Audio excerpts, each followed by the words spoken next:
Bagaimana membuat sebuah survei atau kepada kelompok tertentu sehingga fokus kita memahami kebutuhan jemaat.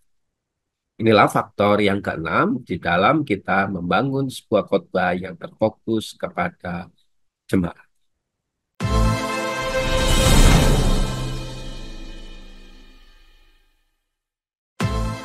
Rekan-rekan hambatian, faktor-faktor apa saja sih yang perlu kita perhatikan di dalam hal ini untuk kita bisa membangun sebuah hubungan antara pengkhotbah dan jemaat? Salah satunya adalah membuat sebuah survei. Saat kita melakukan survei atau diskusi kelompok, mari kita terfokus untuk memahami kebutuhan jemaat. Dalam hal ini yang memiliki keterkaitan dengan khotbah. Beberapa faktor yang perlu dipertimbangkan, antara lain yang pertama memiliki sebuah tujuan yang jelas. Tentukan bidang minat Anda atau perhatian spesifik yang ingin Anda selidiki. Seperti isi khotbah, gaya penyampaian, relevansi, dengan kehidupan sehari-hari, dengan dampak yang menyeluruh. Tujuannya dalam survei tersebut melihat khotbah Anda. Tentu dalam hal ini kita perlu melakukan pemilihan orang secara subjektif, tetapi juga bersifat terbuka. Yang kedua, lakukan apa yang disebut dengan sampel representatif. Apa itu? Pastikan bahwa setiap peserta survei atau kelompok tertentu tersebut berfokus merupakan sebuah sampel sampel yang memiliki sifat representatif dari seluruh jemaat yang ada, yang termasuk di dalam sebuah kelompok usia, jenis kelamin, bahkan latar belakang. Gunakan pertanyaan-pertanyaan tersebut yang bersifat terbuka.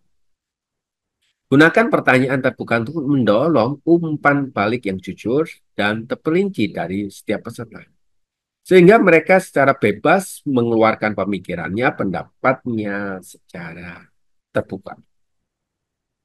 Pertimbangkan untuk mengizinkan peserta tetap anonim, guna untuk mendorong sebuah umpan balik tersebut secara jujur, mengurangi resiko bias atau sebuah pengaruh ketidaksenangan.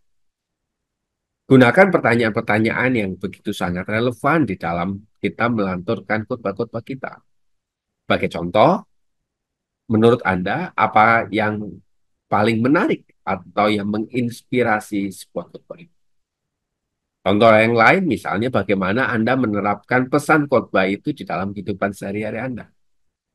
Misalnya lagi, topik atau tema apa yang ingin Anda dengar ketika Anda datang kepada ibadah minggu. Bagaimana perasaan Anda tentang panjang, kecepatan, gaya komunikasi dalam sebuah khotbah. Atau Anda sampai pada bagian yang terlebih detail. Misalnya pada bagian Alkitab mana yang Anda ingin dengar. Setelah Anda melakukan apa yang disebut dengan evaluasi khotbah, setelah Anda menemukannya dan mengumpulkan semua data yang ada, apa yang perlu Anda lakukan? Yang pertama, tentu Anda harus melakukan apa yang disebut dengan analisis data. Analisa data yang dikumpulkan untuk mengidentifikasi pola, tema, area yang menjadi kebutuhan daripada pendengar. Itu menjadi sebuah informasi yang benar-benar mengandung sebuah strategi khotbah dan bagaimana Anda bisa mengembangkan khotbah. Yang kedua, mari kita melihat hasil yang dapat ditindaklanjuti. Setelah Anda menganalisa, apa yang belum bisa tindak lanjuti? Bagaimana merekomendasi sasaran demi sasaran itu menjadi jelas, spesifik, sehingga di dalam kita melakukan sebuah khotbah itu memenuhi kebutuhan jemaat. Mari jangan sampai kita hanya ada di meja kerja kita aja, hasil survei yang kita lakukan, hasil angket yang kita sebarkan.